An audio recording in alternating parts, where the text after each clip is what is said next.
Salut à tous, c'est votre frère, le Master Teacher Sorin. Bienvenue sur ma chaîne YouTube. Aujourd'hui, nous allons parler des 10 choses que j'aime du Japon. Récemment, j'ai fait la vidéo sur les choses que je n'aime pas au Japon. Alors aujourd'hui, on va parler des choses que j'aime au Japon.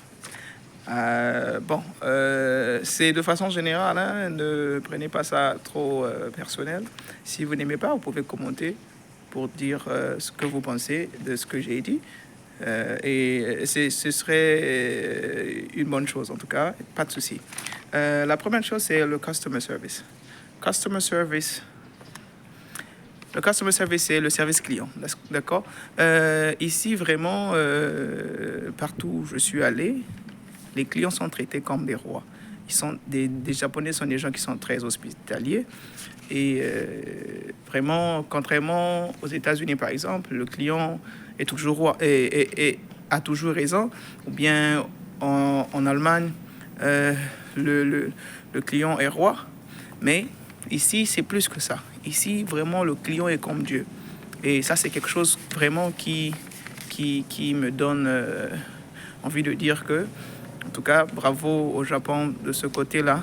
Non seulement que tu te sens comme un dieu, mais l'autre partie, c'est que on te demande pas les tips, hein, les tips de l'argent que tu donnes à côté là. Par exemple, dans certains pays, quand les vendeuses là et autres sont toujours là en train de te demander d'ajouter un peu d'argent pour que je sais pas trop. Mais ici au Japon, il n'y a pas ces choses-là. Tu vas dans un restaurant, tu payes la nourriture que tu as commandée, ça s'arrête là. Dans un bar, personne ne peut te demander des histoires de donner les tips là, les pourboires. Jamais. Il n'y a pas de pourboires ici. Et des fois, ça te donne envie de revenir parce que il n'y a pas trop des attentes sur toi.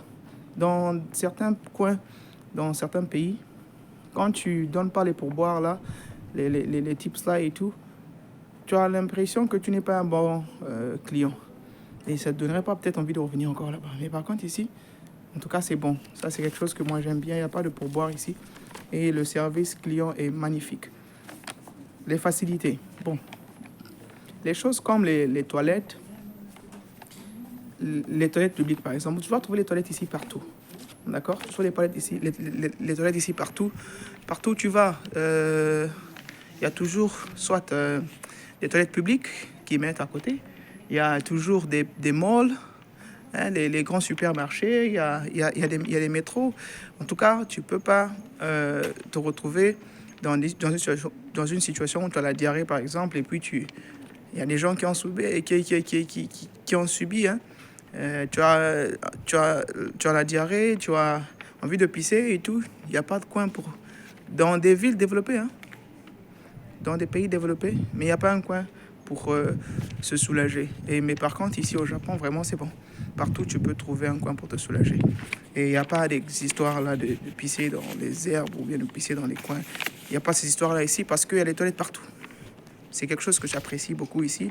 Et faciliter le transport encore. Le transport, il y a toujours un métro dans chaque gros coin.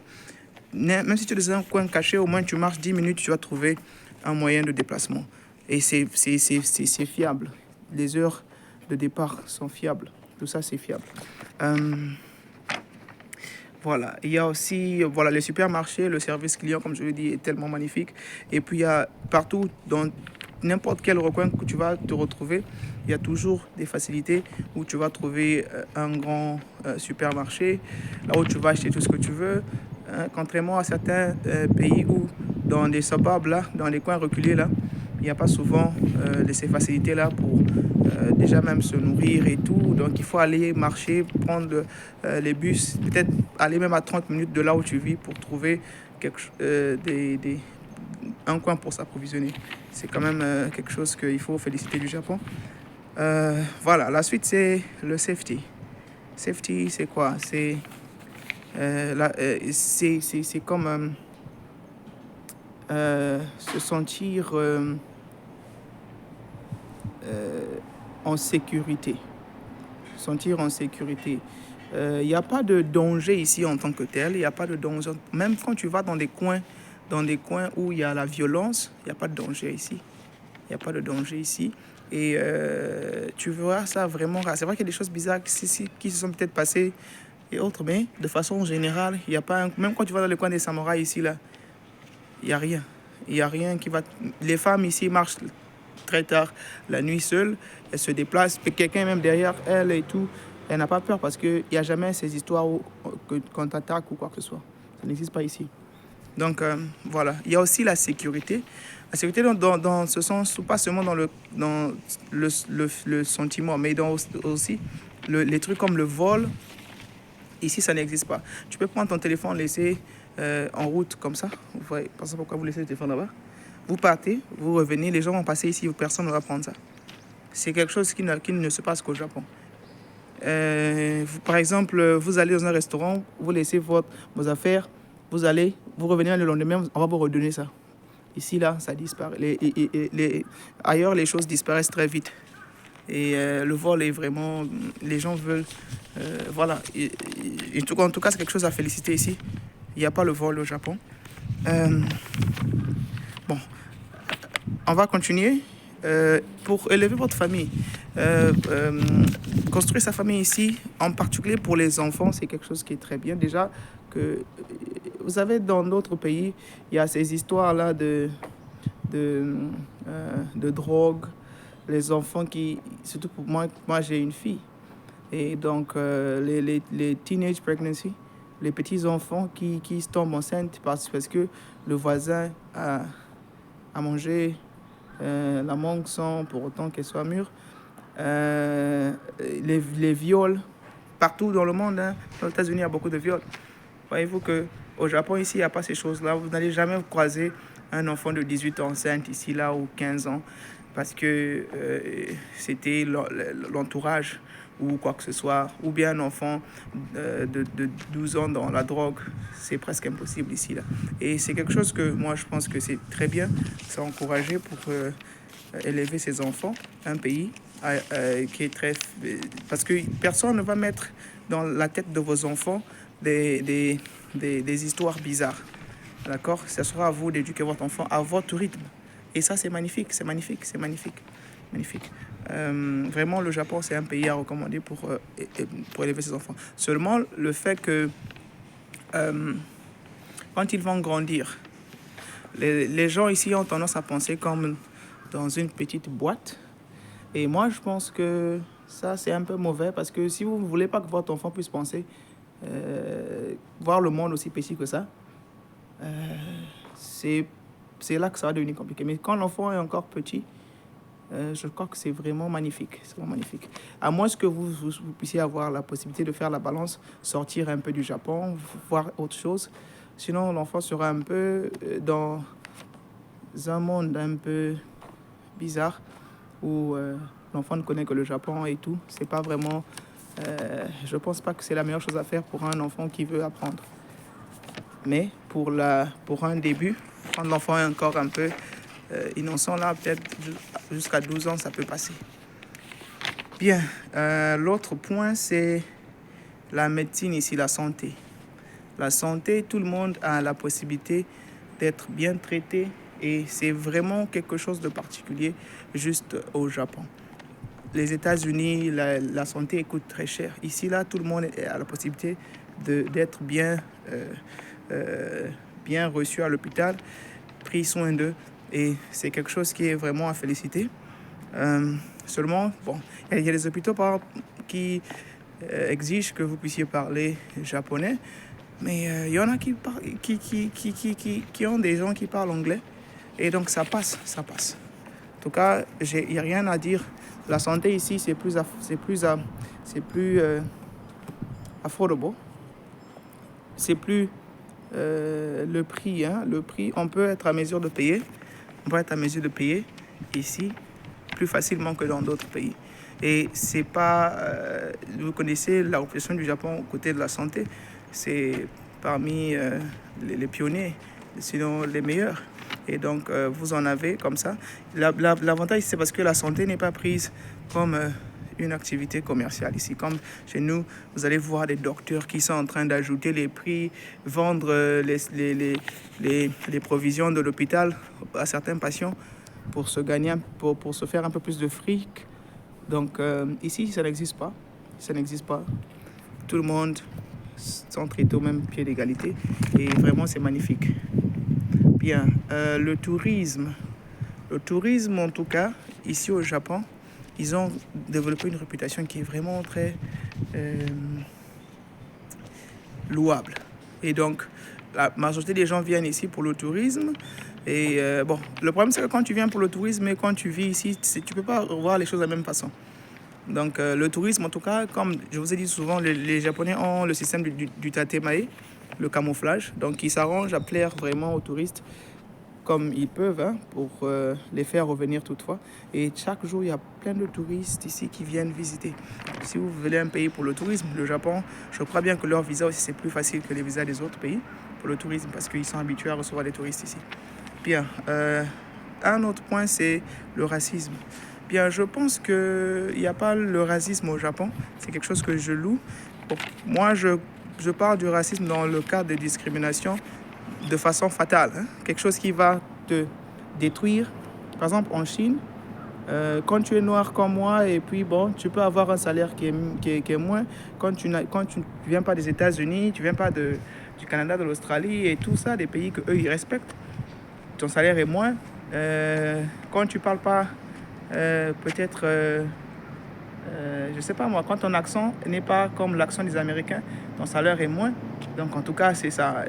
Moi, je pense que ça, c'est quelque chose qui m'énerve parce que moi, j'aime beaucoup les histoires de l'argent. Et imaginez un peu quelqu'un qui veut avoir un futur.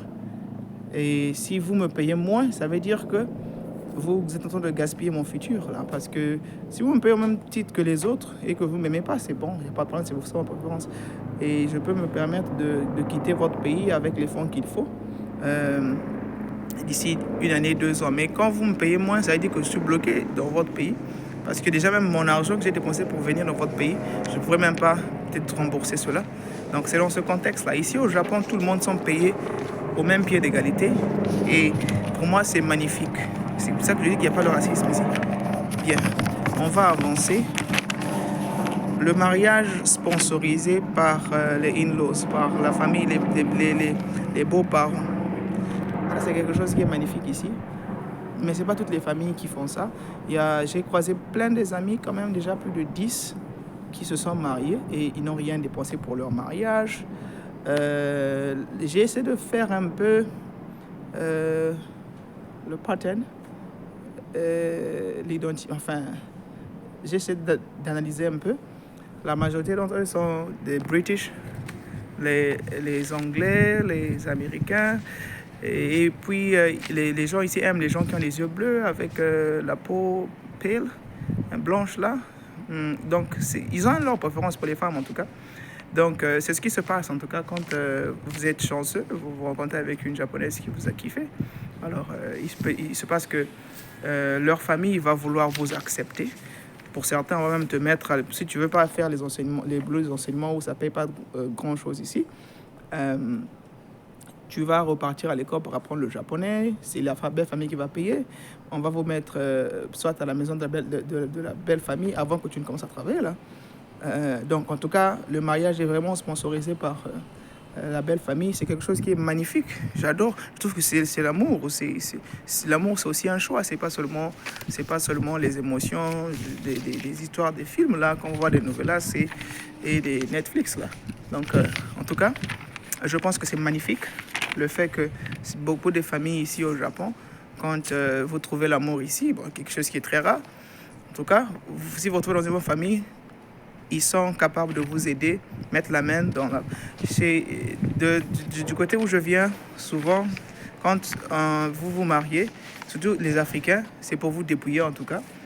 Et même si vous n'êtes pas encore prêt, ça veut dire que vous allez faire des économies pendant au moins 5 ans pour vous dépouiller. Après, ça sera difficile de rebondir après. Mais par contre, chez eux, on te booste, on te redonne la vie quand tu rentres dans le mariage parce que tu deviens leur famille aussi. Et c'est quelque chose à louer ici. J'aime bien. Le 9e point, c'est que le Japon est un coin pour les introvertis. Si vous êtes du genre à vous cacher dans votre petite chambre là, Et puis, voilà, des gens qui n'aiment pas voir qui fréquenter plus du monde. Vous aimez le calme, vous allez préparer votre nourriture, manger ça vous-même. Vous allez, voilà, quand vous aimez vivre vous-même comme ça, vous n'aimez pas trop rencontrer les gens, vous n'aimez pas être entouré. Vous pensez que c'est la paix de rester seul. Vous êtes devenu mature. La plupart des introvertis là pensent qu'ils sont matures aussi. Donc c'est ça. Je pense que c'est magnifique pour vous de venir au Japon parce que vous serez vraiment seul et personne ne va vous déranger en tout cas. Magnifique place, magnifique place, une place magnifique pour les introvertis. Visitez le Japon et venez y vivre. C'est un pays qui vous convient à 100% pour les introvertis. Pour finir, je voudrais dire que vous pouvez faire du Japon ce que vous voulez. D'accord? J'ai été en Afrique de l'Ouest. Je me suis en sorti. J'ai été en Asie, particulièrement en Chine. Je me suis en sorti. Ici aussi, je m'en sors.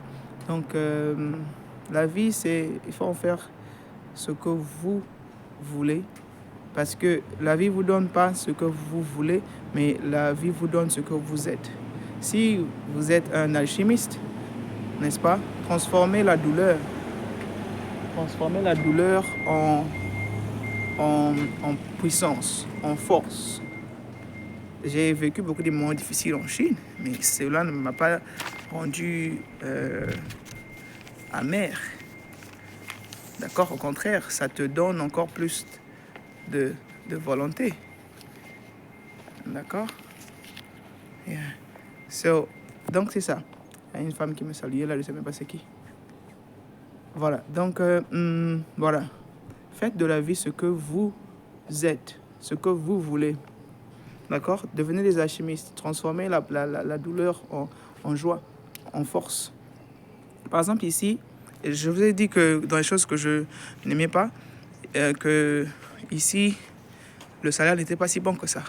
Mais il y a l'opportunité d'avoir plus de 4 à 3 boulots à ce niveau-là. Si vous voulez travailler dur, n'est-ce pas?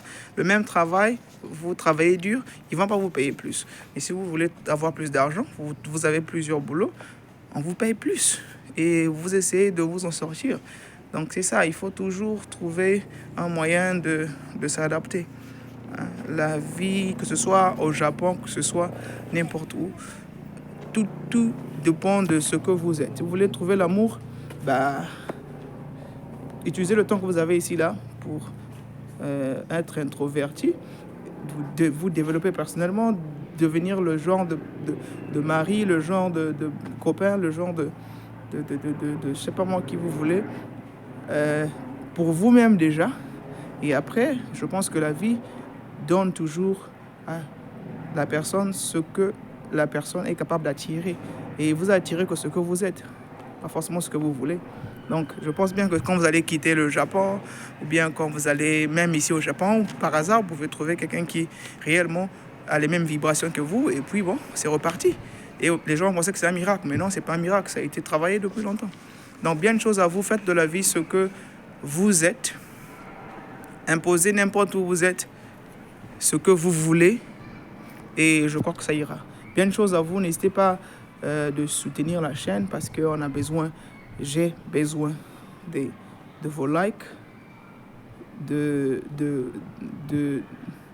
vos commentaires, de vos... en tout cas, tout ce qui est... de vos commentaires, du fait que vous puissiez souscrire sur la chaîne. Ça me permettra d'avancer parce que c'est encore une petite chaîne. Et ça me permettra d'être motivé aussi de créer plus de contenu pour vous. Bien de choses à vous, à la prochaine. Bye for now.